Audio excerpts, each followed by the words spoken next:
Hello दोस्तों, आज फिर हम आए हैं एक नए वीडियो के साथ। तो अब हम 3.1 सॉल्व कर लिया था हमने क्लास 7 का और 3.2 भी कर लिया था।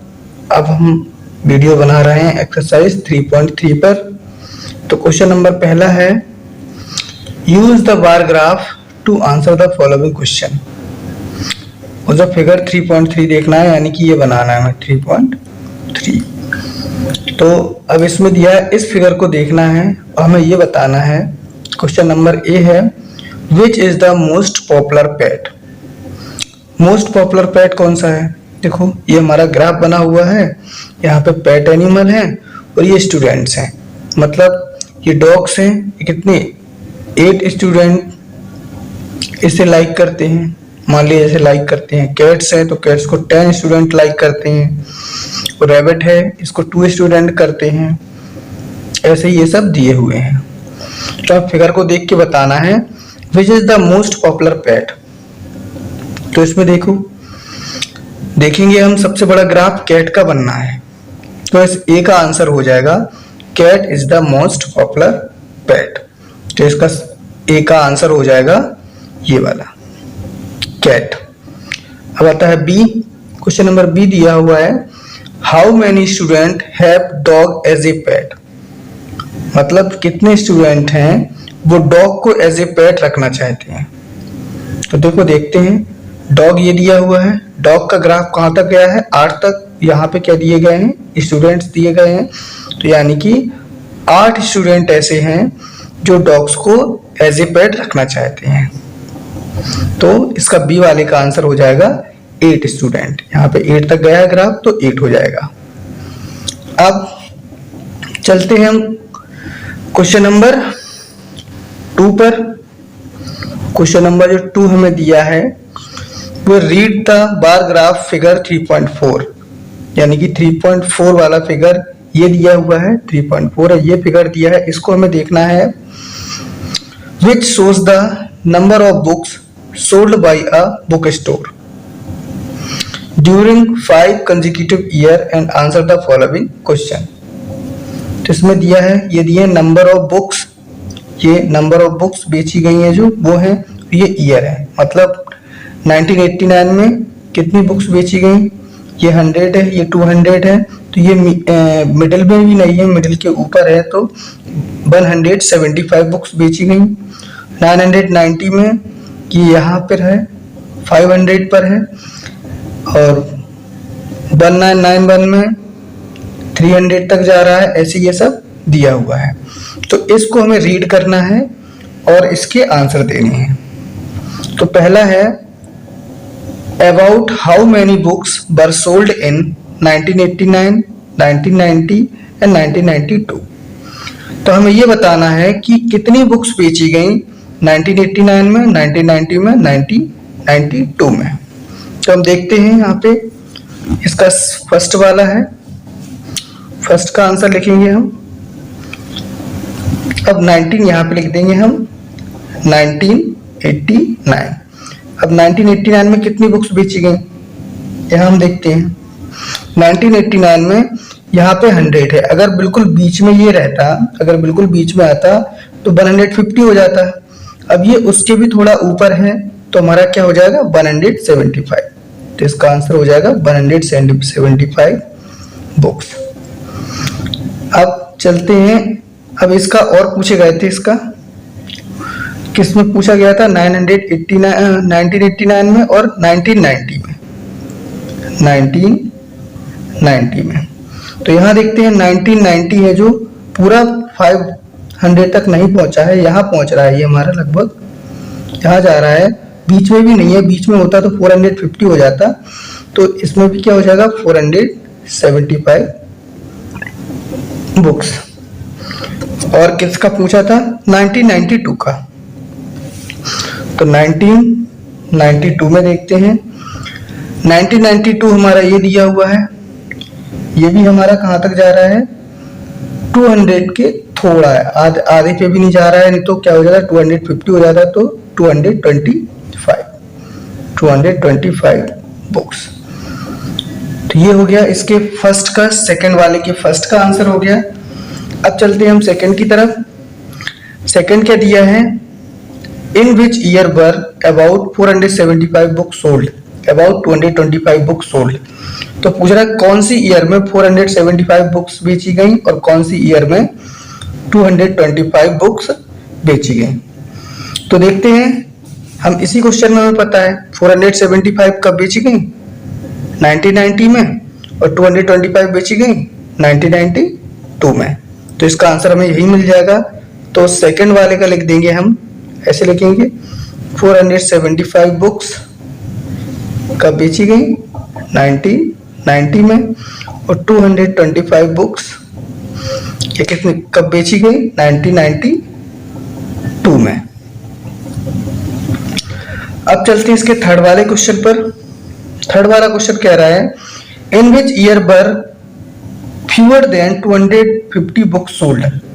कौन सी ईयर में 250 से कम बुक्स बेची गई। देखो तो 250 से कम बुक्स कब बेची गई, कौन सी ईयर में बेची गई। एक तो हमारा, इसको जब हम ग्राफ को देखेंगे तो एक तो हमारा हो जाएगा 1989 हो जाएगा, और दूसरा हो जाएगा 1992। देखो 1989 में इसमें भी देखो 250 से कम यानी कि 250 से कम बेची गई, और 1992 में इसमें भी 250 से कम बेची गई, 250 से कम, क्योंकि यहाँ 225 ही तो था। तो थर्ड का आंसर ये हो जाएगा। अब हमारा फोर्थ आता है, can you explain how you would estimate the number of books sold in 1989। तो 1989 का बताना है इसमें, तो इसका देखेंगे हम, इसका आंसर कैसे लिखेंगे। अब देखो इसका आंसर हमें कैसे लिखना है, as 0 to 100 part is showing 100 books. देखो 0 to 100 पार्ट क्या 100 बुक्स को शो कर रहा है। बुक्स सेल क्या हो रही है, बुक्स बेची जा रही हैं, तो बुक्स सेल ये लिखिए। And also 100 to 200 is showing more 100 books.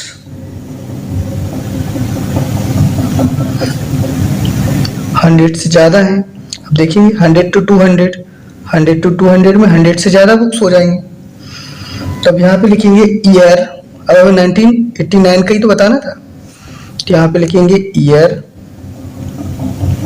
1989 bar graph, ये हमारा बार ग्राफ है, बार ग्राफ इज शोइंग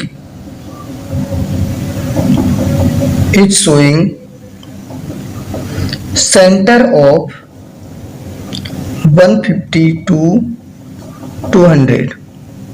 अब ये देखो 1989 है जो क्या शो कर रहा है 150 to 200। देखो 100 के ऊपर चला गया, 150 से 200 के बीच में तो है, यहीं पे तो है 175। तो अब यहाँ पे लिखेंगे therefore 175 is the estimation of year 1989। estimation of year 1989। कुछ देखते हैं इसमें कैसे क्या बोला गया है। S to 100, S0 to 100, 0 से 100 तक कितने क्या शो कर रहा है बार ग्राफ, 100 बुक्स शो कर रहा है, जो बुक सेल हुई है 100 बुक्स को शो कर रहा है। And also 100 to 200 is showing more 100 books, तो 100 से 200 तक और 100 बुक्स शो करेगा वो। ईयर 1989, तो 1989 बार ग्राफ इज शोइंग, 1989 का जो बार ग्राफ है वो ये शो कर रहा है सेंटर ऑफ 150 टू 200, मतलब 150 से 200 तक जा रहा है, यहां से यहां तक। तो अब यह 150 से 200 के बीच में 175 आएगा, तो यहाँ पे लिख देंगे हम 175 is the estimation of year 1989। तो हमारा क्वेश्चन सेकंड भी खत्म हो गया। अब चलते हैं हम क्वेश्चन नंबर थर्ड पे। क्वेश्चन नंबर थर्ड है हमारा, number of children in 6 different class. Number of children है 6 डिफरेंट क्लास के हैं, 6 अलग अलग क्लास के हैं। आर गिवन बिलो, यहाँ पे दिए हुए हैं। Represent the data on a bar graph, तो इनका डाटा किस पर, बार ग्राफ पर शो करना है। तो सबसे पहले बार ग्राफ ही इसका बना लेते हैं। तो हम ये देखते हैं, क्लास 5th में 135 है, 6th में 120 है, 7th में 95 है, 8th में 100 है, 9th में 90 है, 10th में 80 है। तो अब हम क्या करते हैं, इसका पहले बार ग्राफ बना लेते हैं। तो हमने ये लिया है बार ग्राफ, यहाँ हमने 0 से 10 10 10 10 का स्केल लिया है हमने। तो अब इसे कैसे बनाएंगे, हमें बताया था कि पहले हमारा 5th क्लास दिया था, तो हम यहाँ पे लिखेंगे 5th क्लास में कितने 135 बच्चे थे। तो अब यहाँ पे हम देखेंगे 135 कहाँ तक जा रहा, तो 130 से 140 के बीच में जाएगा, यहाँ तक रहेगा। हम इसको ऐसे ही बना देते हैं, आप लोग इसे स्केल से बना लेना। तो हम क्या करेंगे, यहाँ बीच में रहेगा, तो हम क्या करेंगे, इसको ऐसा बना देंगे कि हमारा बन गया 135, यानी कि हमारा हो गया 5th का। आप लोग इसे अच्छे से बना लेना स्केल से। अभी हमारे पास स्केल अवेलेबल नहीं है, तो हम इसको आपको बता देते हैं बनाना कैसा है। अब अगला हमारा किसका बनना है, 6 क्लास का, और 6 क्लास में है 120। तो यहाँ पे हम लिखेंगे 6 क्लास, 6 में 120 हमारा यहाँ तक आ रहा है, यहाँ तक। तो हम यहाँ से ये बना लेंगे,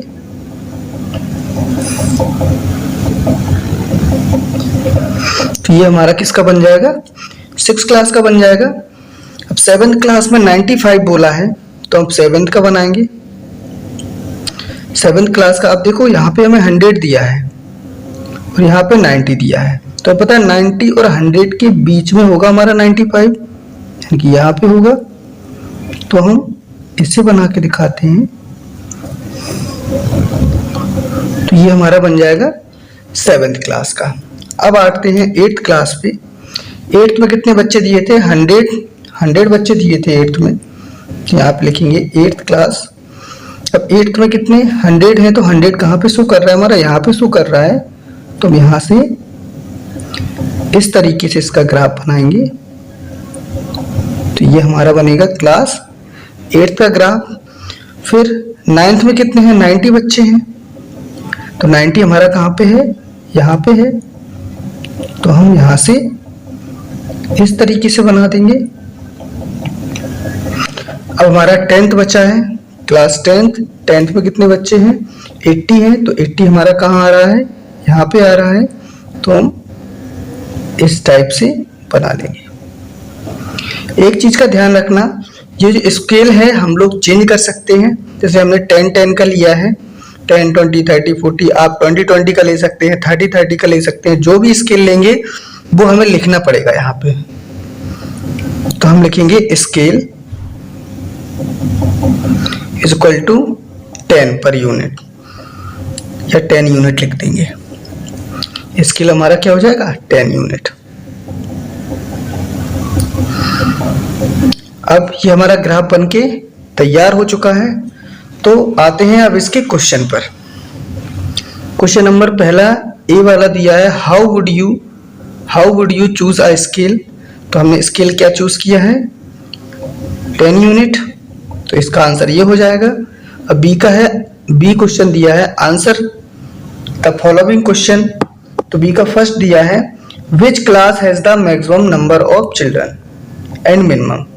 किस क्लास में मैक्सिमम बच्चे हैं और मिनिमम बच्चे हैं। तो हम यहीं से देख लेंगे किस क्लास में मैक्सिमम और मिनिमम है। तो मैक्सिमम बच्चे 5th क्लास में हैं, तो यहाँ पे हम लिखेंगे maximum is equal to 5th class. अब मिनिमम किस में है, सबसे कम किससे बच्चे हैं, 10th क्लास में है, तो हम लिखेंगे minimum is equal to 10th class. तो मिनिमम सबसे कम इसी में है, तो ये लिखेंगे। अब आता है question number 2, find the ratio of student of class 6 to the student of class 8। अब 6th और 8th क्लास के स्टूडेंट का हमें रेशियो निकालना है। तो पहले ये देखेंगे 6th क्लास में कितने बच्चे हैं, 120 अपॉन रेशियो निकालना है, किसका निकालना है, find the ratio class 6 to the 8th class 8। तो 8th में कितने बच्चे हैं, 100 बच्चे हैं, तो 120 अपॉन 100। तो 0 से 0 कट जाएगा, 2 6 जा 12, 2 5 जा 10, 6 अपॉन 5, यानी कि इसका रेशियो आ जाएगा 6:5। तो ये हमारा क्वेश्चन नंबर 3 हो गया सॉल्व। क्वेश्चन नंबर 3 था, ये पूरा सॉल्व कर दिया विद ग्राफ को बना के। और हम एक वीडियो और इसका बनाएंगे, अभी ग्राफ पेपर और स्केल अवेलेबल नहीं था अभी इस टाइम पे हमारे पास, तो ग्राफ पेपर पे बना के दिखाएंगे आपको कैसे बनेगा ये। अब चलते हैं क्वेश्चन नंबर 4 पे। अब हमारा क्वेश्चन नंबर 4 दिया है, the performance of a student in first term and second term is given. जो स्टूडेंट की परफॉर्मेंस है फर्स्ट टर्म की और सेकेंड टर्म की, वो हमें यहाँ पे दी हुई है। Draw a double bar graph, हमें एक डबल बार ग्राफ को ड्रॉ करना है, बनाना है। चूजिंग एप्रोप्रिएट स्केल, एक एप्रोप्रिएट स्केल को चूज करके, एंड आंसर द फॉलोइंग, और इनके आंसर भी देने। तो सबसे पहले तो हम इसका जो डबल बार ग्राफ है वो बनाएंगे। वो कैसे बनेगा तो देखते हैं हम। ये हमें दिया है, इससे हमारा बार ग्राफ बनेगा फर्स्ट टर्म और सेकेंड टर्म। हमने ये बार ग्राफ लिया है, तो इस पे हम बनाएंगे। तो सबसे पहले हमें स्केल चूज करना होगा, जैसे हमने यहाँ पे लिया है 0, 10, 20, 30, 40, 50, 60 ऐसे का इनका लिया है। 10-10 का रेशियो लिया है यहाँ पे हमने। आप जो भी चाहे ले सकते हैं, 20 का ले सकते हैं, 30 का ले सकते हैं, 40 का ले सकते हैं, लेकिन एक ही सीक्वेंस में सभी होने चाहिए। अगर 20 का लेंगे तो 20, 40, 60 ऐसे करके लिखेंगे। हमने यहाँ पे 10-10 का लिया है। अब देखो बनाते हैं डबल बार ग्राफ कैसे बनेंगे। अब हम यहाँ पे दो डबल बार ग्राफ बनेंगे, तो हम यहाँ पे शो कर देते हैं। हमने स्केल इतने का लिया है, 10-10 का लिया है, तो स्केल हमारा अगर हम लिखेंगे तो स्केल इज इक्वल टू वही 10 यूनिट हो जाएगा, यहाँ पे लिख देंगे हम। और हम दोनों को शो कैसे करेंगे, हमारा फर्स्ट टर्म दिया है, सेकेंड टर्म दिया है, तो हम यहाँ पे लिखेंगे, एक खाली बॉक्स बनाएंगे, इसमें लिख देंगे फर्स्ट टर्म। एक और बॉक्स बनाएंगे, इस पे ऐसा कर देंगे, इसमें लिख देंगे हम सेकेंड टर्म। अभी इनका मतलब समझ में आएगा, बना के देखते हैं फिर आएगा आपको इसका मतलब समझ में। तो देखो फर्स्ट टर्म में क्या है कि फर्स्ट टर्म में 67 इंग्लिश में, फर्स्ट टर्म में 67 मार्क्स आए हैं। तो हम पहले इंग्लिश को ही लेते हैं, यहाँ पे लेते हैं इंग्लिश। तो इंग्लिश के फर्स्ट टर्म में कितने 67 मार्क्स आए हैं। तो 67 हमारा कहाँ पहुंचेगा, 67 हमारा 60 से 70 के बीच में होगा, बिल्कुल बीचों बीच तब होगा जब 65 होगा। तो 67 थोड़ा और ऊपर होगा, तो हम यहाँ पे ले लेते हैं, यहाँ पे। और ये इंग्लिश का फर्स्ट टर्म का बार ग्राफ बन गया। अब सेकेंड टर्म का इंग्लिश का देखते हैं, इसमें दिया है 70, तो 70 में पूरा यहाँ तक आ रहा है, तो हम इसे मिला के इसी से मिलता हुआ एक और ये खींच देंगे, तो ये हमारा इसका डबल बार ग्राफ बन गया। अब हमने सेकेंड को किससे डिनोट किया था, ऐसे, तो इसको हम मतलब दिख जाए अलग, ऐसा कुछ डिनोट करेंगे जिससे अलग दिख जाए। हमने ये किया है जिससे हमें ये फर्स्ट टर्म का दिख जाए और सेकेंड टर्म का अलग अलग बार ग्राफ दिख रहा है। अब चलते हैं हम हिंदी पे।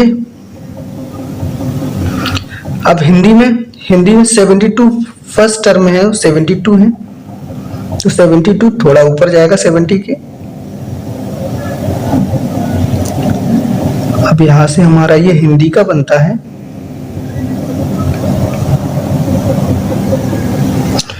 अब सेकेंड टर्म में कितना 65 है, तो 65 हमारा कहाँ आ जाएगा, 60 और 70 के बीच में जाएगा, यानी कि यहाँ पे जाएगा।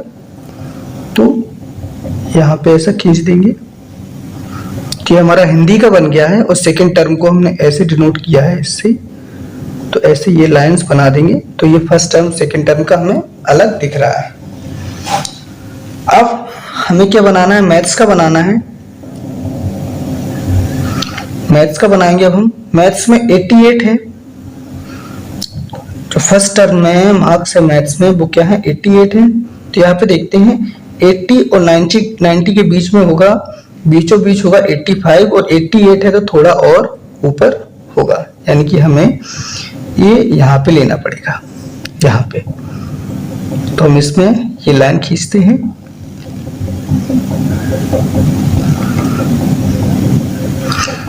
ये मैथ्स का फर्स्ट टर्म का बन गया। अब सेकेंड टर्म में क्या है 95 है, तो 95 हमारा कहाँ आएगा, 90 से 80 के बीच में यहाँ पे रहेगा। सॉरी 95 है तो 90 से 100 के बीच में रहेगा, तो यहां से ये जाएगा, यहां रहेगा। तो यहां से ऐसा करके इसे हम बना लेंगे। ये हमारा मैथ्स का बन गया। और इसे अलग दिखाने के लिए कि ये टर्म 2 है तो इसे ऐसा कर देंगे। और ना करना हो तो हम ऐसा भी लिख सकते हैं, term first term second, term first term second, term first term second, ऐसा करके। अब मैथ्स के बाद साइंस का बनेगा और सोशल साइंस का बनेगा। तो साइंस का देखेंगे, साइंस में 81 मार्क्स हैं, तो हमें ये कहाँ तक ले जाना पड़ेगा, 81 तक ले जाना पड़ेगा। और सोशल साइंस में 73 है, ये 85 टर्म 2 में है, इसका 75 है। तो जैसे हमने ये बनाया है अच्छे से आप लोग समझ गए होंगे, तो ऐसे ही ये ग्राफ बना लेंगे हम। अब चलते हैं इनके क्वेश्चन के आंसर पे, जिसके क्वेश्चन है उसके आंसर देखते हैं। तो क्वेश्चन नंबर पहला ये दिया है फर्स्ट इसका, in which subject has child improve his performance the most. किस सब्जेक्ट में चाइल्ड ने अपनी इम्प्रूवमेंट, जो परफॉर्मेंस है वो ज्यादा अच्छे से इम्प्रूव की है। तो इसमें हम इसके आंसर पे जाएंगे, देखेंगे। तो हम इसमें आंसर ऐसे लिखेंगे, देखना क्या है, यहाँ देखेंगे इंग्लिश में फर्स्ट टर्म में 67 थे, फिर 70 हुए। हिंदी में 72 थे, फिर 65 हुए। मैथ्स में 88 थे, फिर क्या हो गए 95 हो गए। साइंस में 81 थे, 85 हो गए। सोशल साइंस में 73 थे, 75 हो गए। अब इम्प्रूवमेंट यहाँ देखो सबसे ज्यादा कौन सा दिख रहा है, 95 दिख रहा है, यानी कि इम्प्रूवमेंट सबसे ज्यादा किस में हुआ है, मैथ्स में हुआ है। अब 67 से 70 जाने में तीन का डिफरेंस है और इनमें भी डिफरेंस है, लेकिन यहाँ पे दिख क्या रहा है 95 सबसे ज्यादा दिख रहा है। तो हमें पता है कि इसका आंसर क्या होगा, मैथ्स होगा। तो हम यहाँ पे लिखेंगे by observing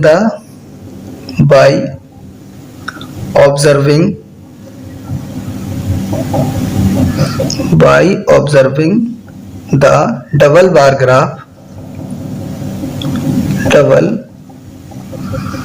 bar graph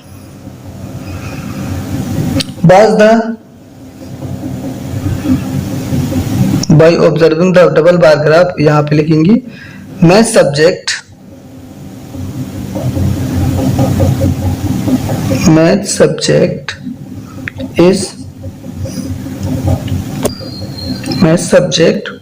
performance is most. अब आते हैं इसके सेकंड वाले आंसर पर। सेकंड वाला आंसर है जो in which subject is the improvement the least.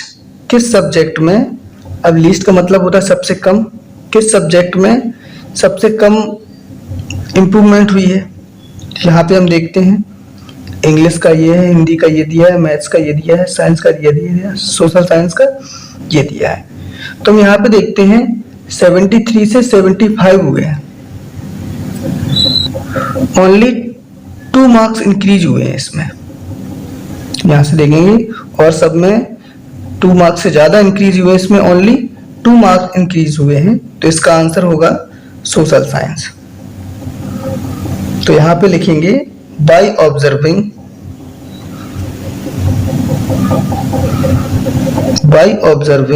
The double bar graph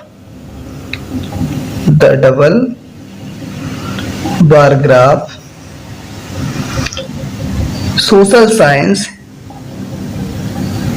is the improvement the least,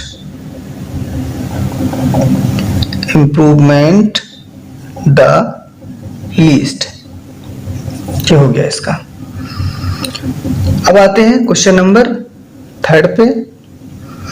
question number 3 है, has the performance go down any subject. तो हमें परफॉर्मेंस बतानी है किसी सब्जेक्ट में गो डाउन यानी कि कम हुई है। तो देखो हम ये देखते हैं कम किस में हुई है।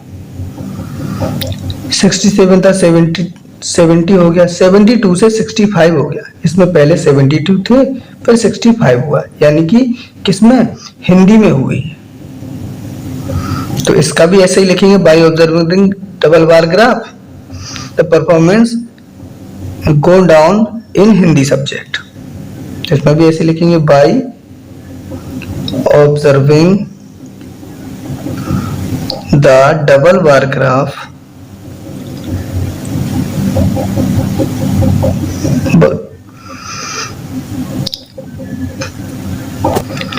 The performance gone down in Hindi subject.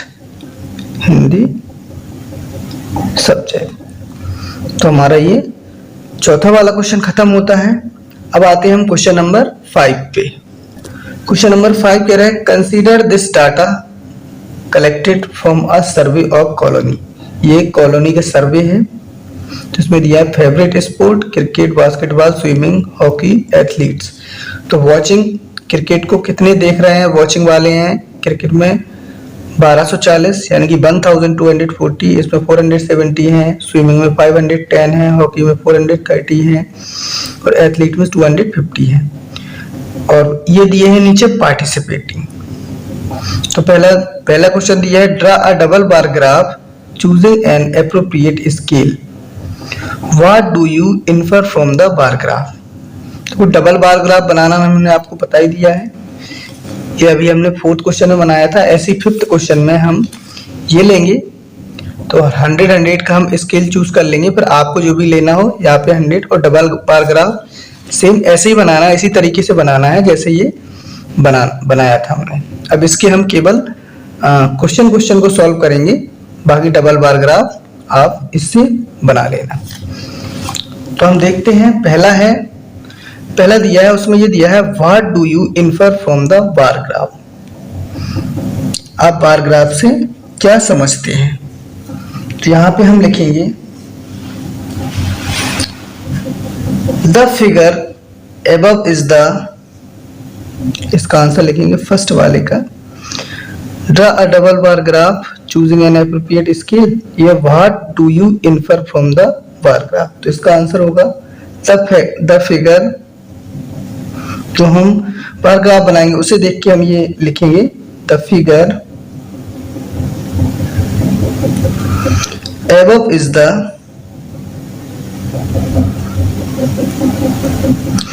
Double bar graph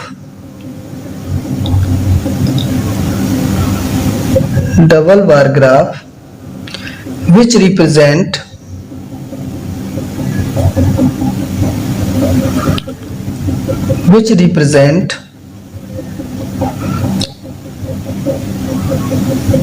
the pupil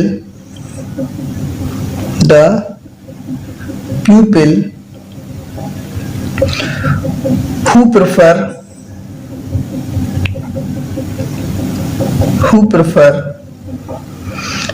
either watching or participating, either watching or participating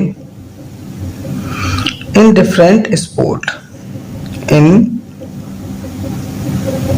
different sport। तो इस पैराग्राफ को देख के हमें यही तो पता चल रहा है कि जो प्यूपिल हैं यहाँ पे देख रहे हैं, वाचिंग है, कुछ है, पार्टिसिपेटिंग है, और डिफरेंट डिफरेंट सब्जेक्ट में दिए हैं। अब क्वेश्चन नंबर सेकंड पे लिखा है which sport is most popular, कौन सा स्पोर्ट हमारा सबसे ज्यादा पॉपुलर है।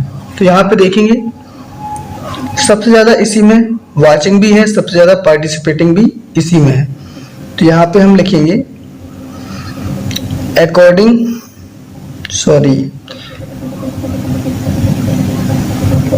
लिखेंगे by observing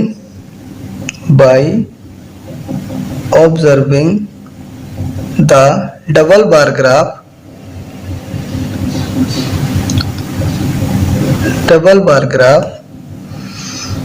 cricket is the most popular। यहाँ पे लिखेंगे cricket is the most popular. अब आते हैं इसके क्वेश्चन नंबर 3 है जो इसका, उसका आंसर देखते हैं। लिखा है which is more preferred watching और पार्टिसिपेटिंग इन स्पोर्ट। तो यहाँ पे हम देखते हैं सबसे ज्यादा कौन किस में है, लोग वॉचिंग में है या पार्टिसिपेटिंग में है। तो हम देखते हैं सभी में सबसे ज्यादा वॉचिंग में है, पार्टिसिपेटिंग में कम है। यहाँ वॉचिंग में ज्यादा है, यहाँ वॉचिंग में ज्यादा है, यहाँ भी ज्यादा है, यहाँ भी ज्यादा है, यहाँ नीचे देखो पार्टिसिपेटिंग के कम है। तो क्या है, मोर प्रिफर्ड क्या है, वॉचिंग है। तो हम लिख देंगे बाय ऑब्जर्विंग, यहाँ पे लिखेंगे bye observing the double bar graph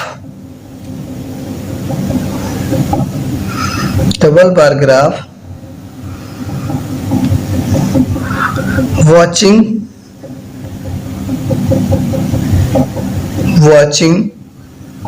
is more preferred,